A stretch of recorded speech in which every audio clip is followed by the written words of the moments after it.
The video you're about to watch is so good in content, it's hot. That's why I chose not to re-record it. So be patient with the video, but listen to the audio, and it might just change you, yo. All right. Totally not a flattering environment, not meant to be. But who are you going to vote for? Yeah, I'm here again. There are three things I want you to think about when you talk about who to vote for. And I don't know that either candidate has delved deep into it, but a lot of us are worried about our money. And I think that's cool. We need to be worried about our money. But there are three other things I need you to really be thinking about. Number one, food. Have you looked at what's banned in other countries that we grow?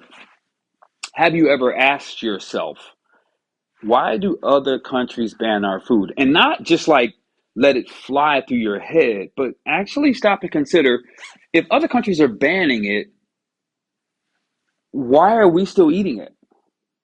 That's number one. Number two, why are we still growing it? Number three, since the government has taken over so many farms, what are they trying to do?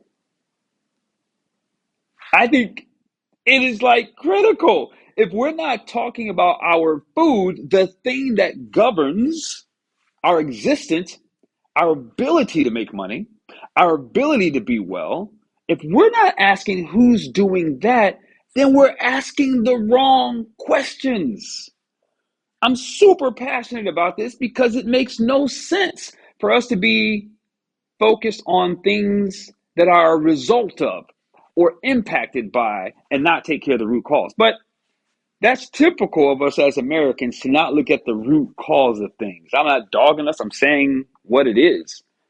So, who is voting for that? Who is saying Monsanto or whomever you are, you're no longer going to poison the American citizens? This is a really good question, right?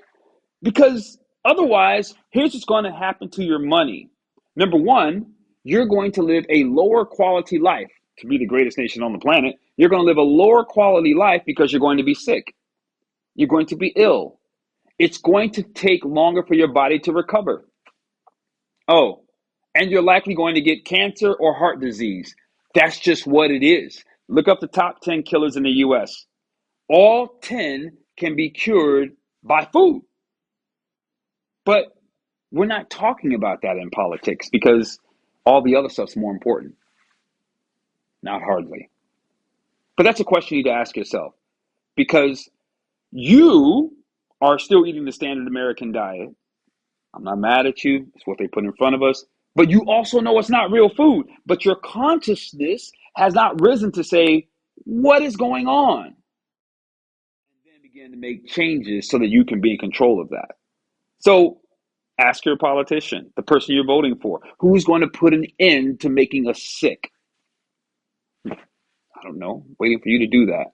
Because all the hard money you've earned that you're saving up for the next generation, et cetera, et cetera, et cetera, is not going to be passed down. It's not even going to be protected in your trust fund. You're going to have to pull from that to pay for your healthcare expenses, to pay for your medicine, to pay for caregivers to come in. I have a friend, her father, uh, at one point, just for his caregiving, it was $70,000 a month. Oh, and he has insurance. See, these are the kinds of questions that we need to be asking to help us determine what actually matters. All the other stuff is distraction. It's distraction. So I'm asking this question because I want you to ask the question so that you can start to make decisions that actually matter versus getting caught up in the rigmarole in the media. The second area I want you to look at and consider, just consider, well, is education. Now, I'm not talking about the public education system. I'm talking about education at large, including the public education system. One of the things that distracts and keeps us minimal, docile, behind the times, and we are not leading in education. I think last time I checked, we were like number 15 in the world. Number 15? Is that no one's coming in saying, hey, we're no longer in the Industrial Revolution where we are creating soldiers, although we're still creating soldiers, and we're creating a workforce, which is why the education system was designed that way. Instead, there's a whole world, a whole future that's doing things, talking about things in other countries and other nations where the people are actually being educated. As a matter of fact, in Switzerland right now, between, I believe it's up to fifth grade in some schools, they're no longer giving grades. I know some of you are probably thinking, well, that's not fair because my child, blah, blah, blah. The reason they're not giving grades is they want them to learn. They want them to develop their consciousness around learning and around interactivity. Do you understand what that's going to do for those children? Because now they're not being rated and judged at an age where they're vulnerable and get labeled. Instead, they're in an environment of growth and an expansion so that the human spirit of who they are gets to show up. But we're still grappling over the public education system, which hasn't changed much in the last, 120 years? It's been the same. We are not advanced as we talk about as we are. But if we're not understanding when they say they're going to dismantle the education system, what does that actually mean? Because if we privatize it, we've already shown we don't do a good job of that. Look at healthcare. Outside of what Obama did, whether you like it or not, it's good for the people as a whole. But privatized healthcare, not so good, right? So we need that interaction on some degree or another until we change the trend so that we are all starting to actually be educated and innovation is coming through us, not the few, but through all of us at large. Because to empower people, step number three, the reason why you should vote, to empower people puts government at risk. It means government has to go down, lower government. I understand. But there's a careful balance of big government, low government that we've got to find. We've got to demand because it's not enough for my children to be educated in Montessori, which two of the three were, and it was great and it added value. And the other one figured it out, thank God. It's not enough because my children have to live with your children on this planet and for those that stay in this country and figure it out.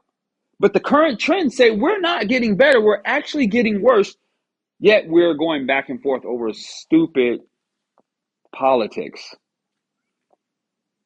arguing about nothing other than image and ideology, not actual work that transforms who you are, who I am, and how we get along. Because you have to understand that when the public is educated, the government is at risk. But those who understand the government is here to serve understands the necessity of an educated public so that they can be held accountable to what they're offering so that the public at large grows. In our country, we don't practice that. This is why we're at odds. I'm Democrat, I'm Republican. It's all hogwash, and you're getting washed and sauced in it. I'm just inviting you to start thinking about what actually matters. Because unless you are in a position where you're being empowered and your peers also being empowered, then you're not being empowered. You having a leg up by yourself doesn't do society any good. It actually takes great minds collectively coming together to sharpen us, to make us better. And I know they'll label it socialism, they'll label it communism. If we really slow down and start thinking about some of those words, there are some good things happening in communism. There are some good things happening in socialism, some of which we practice openly and we don't even realize it. You don't have to be the label. I'm not talking about the label. I'm talking about being responsible and demanding transformation. I don't talk about politics much because it's just not worth it. Most people are thinking at this level, at the general consensus, right where they want us to be, not thinking, just arguing, tattooing Trump on our forehead, or I'm just with her. Listen, my job on the planet is to help you wake up. My father used to always say, if I could just get you to think. Well, I just want you to start thinking. Yeah, your money matters, but you won't make money if you're sick. Yeah, your money matters, but you can't do the overtime or start your business if you're ill. That's one aspect of the food component. You can't enjoy your children or grandchildren if you're ill. You can't be in a healthy relationship if your mind is ill.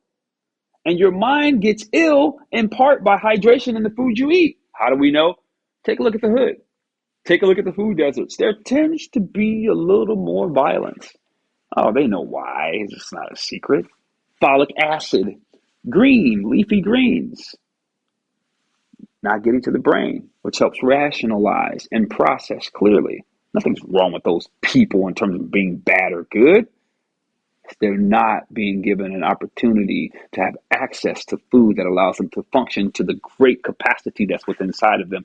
They're being leveled. You know, you heard about the grasshopper in the jar. You put the grasshopper in the jar and it tries to jump out, right? But you put the lid on it and it hits its head, it hits its head, it hits its head. And before long, it doesn't try to jump out of the jar. And then it has offspring and they take the lid off. And even the new offspring, which has the capacity to jump out of the jar, won't jump out of the jar. See, you think it's just in the hood where that's happening.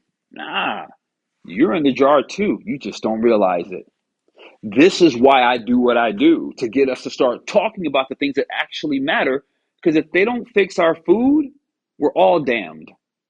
We're damned to medicine. Which, by the way, you realize that's in the court now. They're trying to fight back against pharma. It won't last because of the green money. But they're trying to fight against pharma where a pill might cost 7 cents to make, but they're selling it for $463. This is the kind of stuff that you should be asking your politician about. What's their plan to fix the corruption there? Because that's affecting you and me. Or what about some of the cases, I think it's in Colorado, where they're talking about putting the vaccine in the plants. Taking the vaccine and putting it in the plants. This is the kind of corrupt society that we live in. And if we don't stand up and take our voting seriously around issues that actually matter, well, we deserve it. I don't even like making these videos.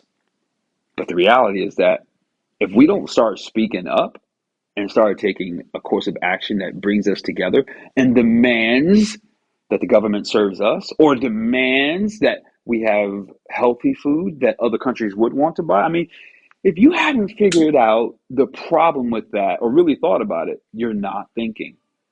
And that's been our problem.